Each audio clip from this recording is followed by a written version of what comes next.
কোনো শত্রুপক্ষ নয়, এবার প্রকৃতির কাছেই ধরাশায়ী হয়েছে মার্কিন নৌবাহিনী।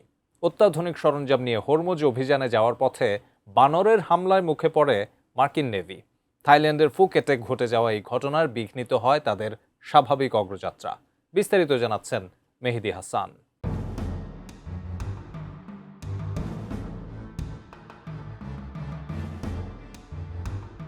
লক্ষ্য মাইন সরিয়ে হরমুজের জলপথকে যুদ্ধের জন্য সচল রাখা। শত্রুর নজরদারি ফাঁকি দিয়ে এগিয়ে যাচ্ছিল মার্কিন নৌবাহিনী। তবে সৃষ্টিকর্তা হয়তো লিখেছিলেন অন্য কোনো কিছু।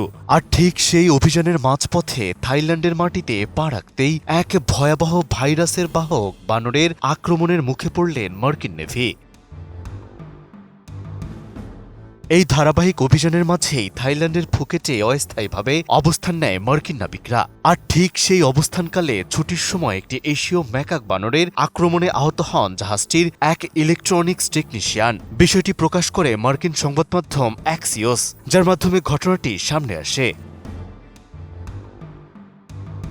আহতের পরপরই তাকে চিকিৎসার জন্য জাপানে স্থানান্তর করা হয় এবং দ্রুত চিকিৎসা দেয়া হয়। পরবর্তীতে জানা যায় থাইল্যান্ডে থাকা ম্যাকাক প্রজাতির বানরগুলো হার্পিস বি ভাইরাস বহন করতে পারে বলে সতর্ক করেছে Centers for Disease Control and Prevention. ফলে সংক্রমণের ঝুঁকি বিবেচনায় দ্রুত চিকিৎসা নিশ্চিত করা হয়।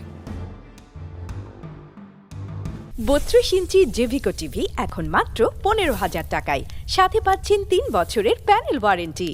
এর আগেও বিভিন্ন সময়ে প্রাকৃতিক কারণে এমন ঘটনার মুখে পড়েছে মার্কিন বাহিনী। ভিয়েতনাম যুদ্ধে বাঘ, সাপ ও অন্যান্য বন্যপ্রাণীর আক্রমণে বহু সেনা হতাহত হয়েছে। একই সময় সাম্প্রতিক সময়েও আলাস্কায় প্রশিক্ষণের সময় ভাল্লুকের হামলায় আহত হয়েছেন সেনারা এবং পানামায় বানরের দল সেনাদের সরঞ্জাম ছিনিয়ে নেওয়ার ঘটনাও ঘটেছে, যা ধারাবাহিকভাবে বিভিন্ন দেশের উপর চাপিয়ে দেয়া যুদ্ধের মুখে প্রকৃতির বাধা বলেই মনে করছেন অনেকে। ইতিহাসবিদ জেমস উইলস্টন এবং সামরিক বিশ্লেষকদের মতে ভিয়েতনাম যুদ্ধে প্রকৃতি মার্কিন বাহিনীর জন্য বড় বাধা হয়ে দাঁড়িয়েছিলেন। তাদের মতে শক্তি প্রয়োগের মাধ্যমে অন্য দেশের নিয়ন্ত্রণের প্রচেষ্টা বারবার প্রকৃতির অপ্রত্যাশিত প্রক্রিয়ার মুখে পড়ে এবং তা সেনাদের উপর সরাসরি প্রভাব ফেলে। সবশেষ হরমুজ অভিযানে যাওয়ার পথে ফুকেটের এই ঘটনাটি একটি চলমান সামরিক অভিযানের মধ্যবর্তী অপ্রত্যাশিত ঘটনার উদাহরণ হিসেবে সামনে এসেছে। একই সঙ্গে পূর্ববর্তী ঘটনাগুলোর ধারাবাহিকতায় দেখা যাচ্ছে সামরিক তৎপরতার মাধ্যমে দুনিয়াব্যাপী রক্তাক্ত যুদ্ধ ও ধ্বংসলীলা চলছে, যার বিপরীতে প্রকৃতিও বারবার বাধা হয়ে দাঁড়িয়েছে।